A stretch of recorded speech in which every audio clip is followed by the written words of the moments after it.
Recognizes the gentleman from New York, Mr. Kennedy, for 5 minutes. Thank you, Chairman. Earlier, I entered into the record a press release from this Republican-led committee stating that the U.S. Conference of Bishops and Catholic Charities USA are under investigation, directly contradicting what was stated by my Republican colleagues in this committee earlier in our deliberations. I'd like to enter into the record a letter from Pope Francis to the bishops of the United States of America back on February 10th, 2025. Pope Francis sent a letter to the U.S. Conference of Bishops rebuking the Trump administration on its mass deportation policies, which included the deportation of U.S. citizens, mind you. And just a couple of months later, what seems like retribution from the Trump administration and congressional Republicans, now Catholic Charities USA and U.S. Conference of Bishops are being investigated, and funding is being cut to the humanitarian work that they're doing across our country. It's deeply offensive to Catholics across this nation, and it reeks of anti-Catholicism, and it needs to stop. But this is just the tip of the iceberg.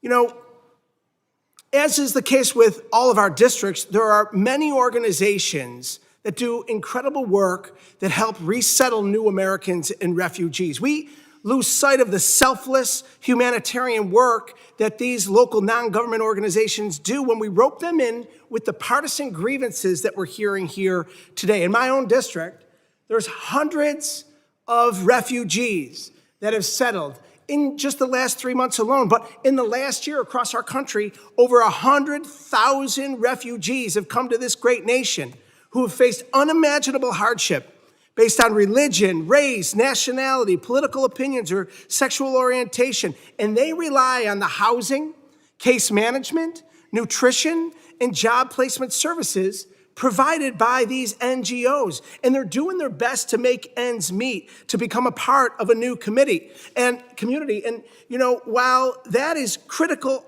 life-altering support made possible in large part to the federal government investment in these programs and funding streams are being cut by this administration and congressional Republicans.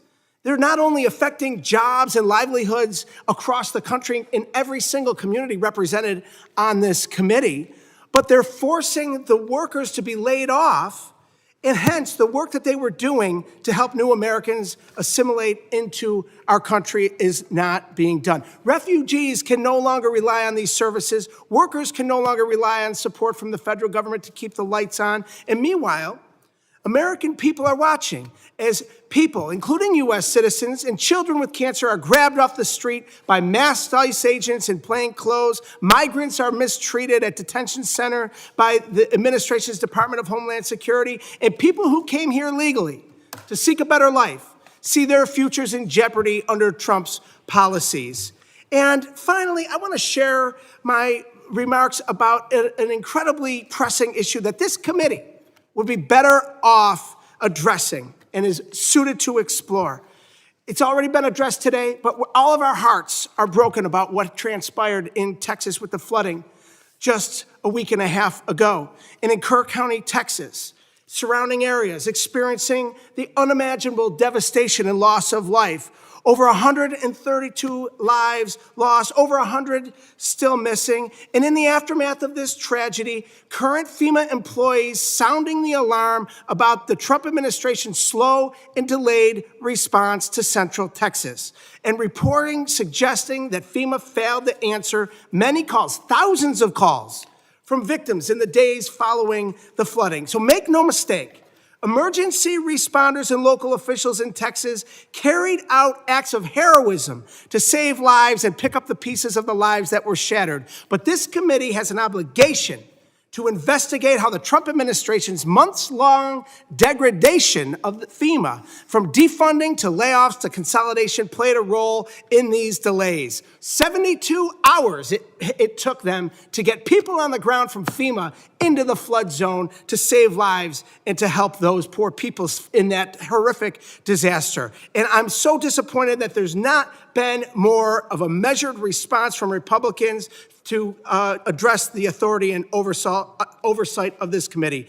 I've sent a letter with Congressman Gabe Amo, the ranking member of the House Subcommittee with oversight over emergency weather alerts, asking the administration to address these issues. I ask you, Chairman, and my colleagues, it's our responsibility to conduct this oversight in an urgent manner moving forward. Let's address these real threats and not chase political distractions. And on that note, I'd like to also, with unanimous consent, put into the record this op-ed from the former FEMA head, Deanne Criswell, cuts to federal response programs guarantee future disasters. I yield back. Without objection, the gentleman yields. Without objection, be entered into the record. The gentleman yields back. The chair recognizes the gentleman from Arizona.